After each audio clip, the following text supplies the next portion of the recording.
it's Micah. Welcome to this week's edition of the Sounding Board.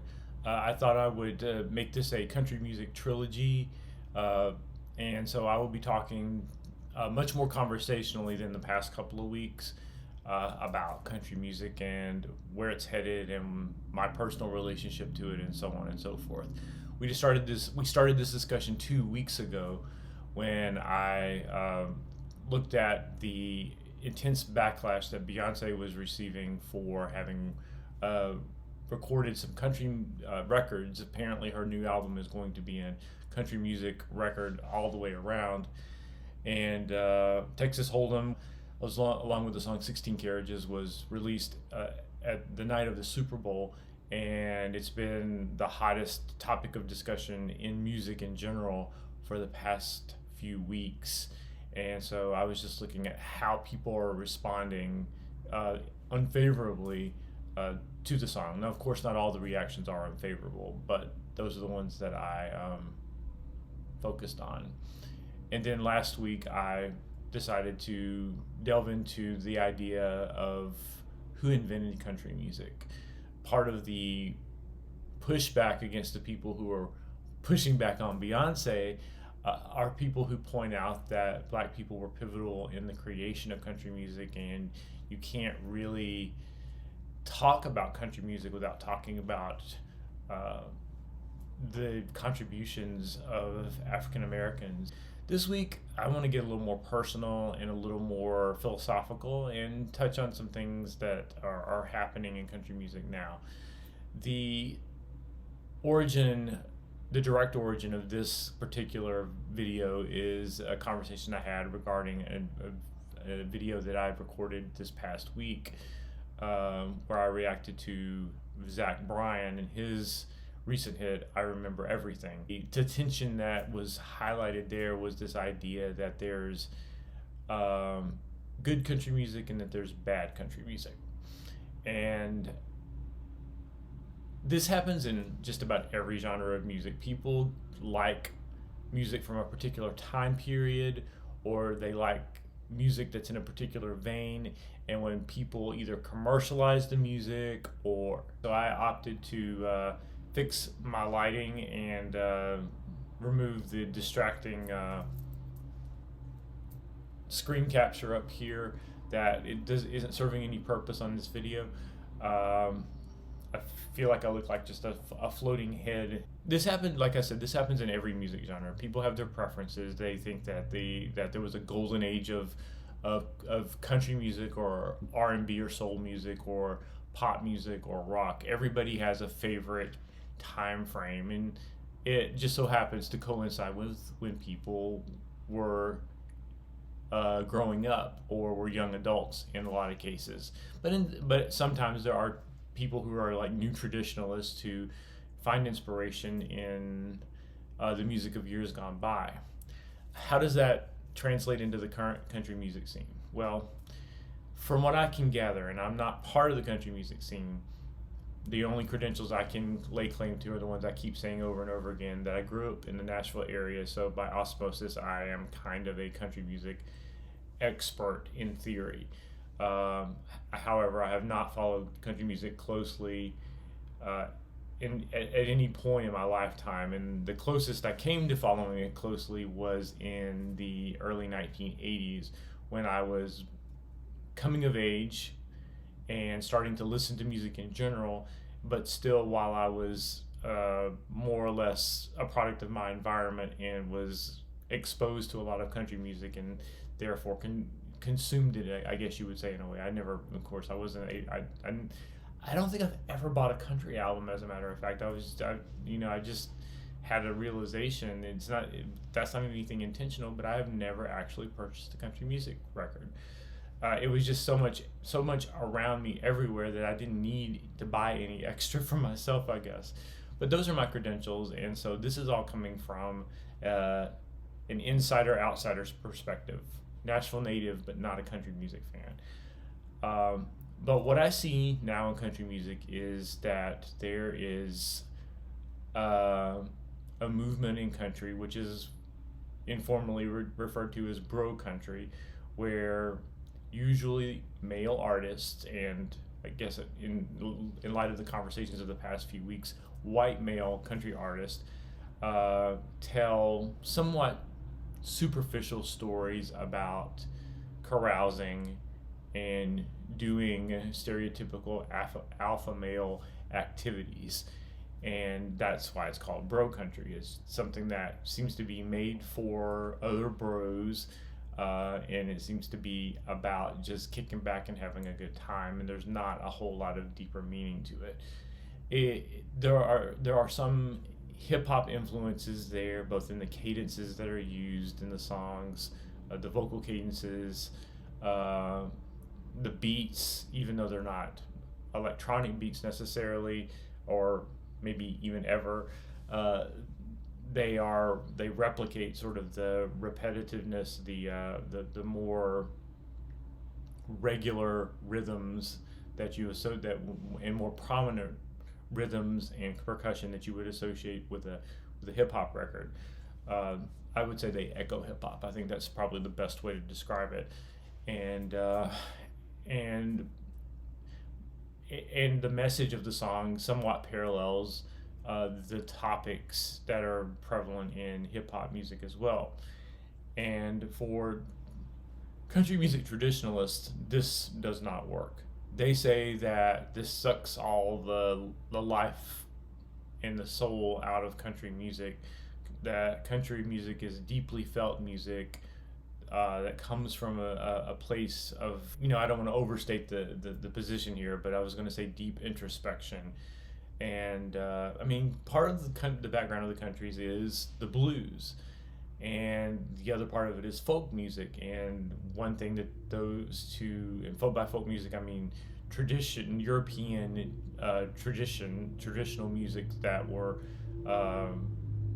passed down among people, not something that was either done in a concert hall or later on, specifically for consumption by an audience in a venue or in the form of records. So that's what I mean by folk music. But these traditions are known for sorrowful, introspective, real life stories that are brought to life in the form of the music. And having a wave of country music which revels in escapism and superficial stories of alpha male exploits and so on and so forth doesn't quite hit home as poignantly as, say, Hank Williams or Patsy Cline, or something that's more identifiable as country, and certainly more identifiable as traditional country. So right now, that's what I see as the central tension in country music. Country wants to stay current, it wants to stay relevant, and music right now is more about being fun than anything else. And country music has bought into that larger pop aesthetic around what music is for. And that really strikes at the heart of what this channel is about, is ultimately meeting music where it is. I may have negative things to say from time to time, but ultimately I try to always connect it to what the individual artist was trying to do in the first place. And you can only criticize someone so much for not doing something that they never intended to do in the first place. And that's what I think we have to keep in mind. Bro country belongs in its lane to give that superficial party vibe. It's not, and if you're not focused on how deep you can go with music, then the fact that it's superficial doesn't become such an overarching trait of the music that you have to dwell on all the time. Music can just be fun, and country music can just be fun. So I guess my position on it is that bro country is fine in and of itself. I think the fear is more so from traditionalists that country, the heart and soul of country music is going to get lost because everything sounds like that. But music is like a pendulum, and it goes all the way in one direction, and then it pivots back and goes back in the other direction. So the introspective songs will have their day. I think Zach Bryan, from what I've been educated about him, is part of the movement back in the other direction, and he's having immense success right now with more introspective and thoughtful country lyrics. You kind of just have to understand where people are and think about, from a social standpoint, why are people buying into bro country? And the one thing that the other tension that's at play here is how much of this is organically what people want to hear, and how much of it is what's being marketed to them as what they should want to hear by the record companies. And in years past, you could definitely make a strong case that the record companies essentially dictated public taste because they controlled the radio airwaves. They couldn't make people buy records, but they certainly could put records that they wanted to promote at a much higher level of visibility than other music. Music consumption is much more democratic today than it was before. Now, what we found out is that the internet is also subject to manipulation and marketing preferences. There may be an infinite number of choices out there, but the marketers out there are going to narrow what people are generally exposed to unless they're really looking for it. The good news is that for people who really want to find the music that moves them and are not susceptible to being marketed to in that way, you can find the music. You don't have to rely on the record labels to stock the shelves at your record store or to dictate the playlist on the radio, because streaming services allow you to search millions and millions of songs, and streaming is basically both the record store and the radio combined currently. Now, radio still has its place and is still listened to by millions of people, but it's not the only place by a long shot where people listen to music.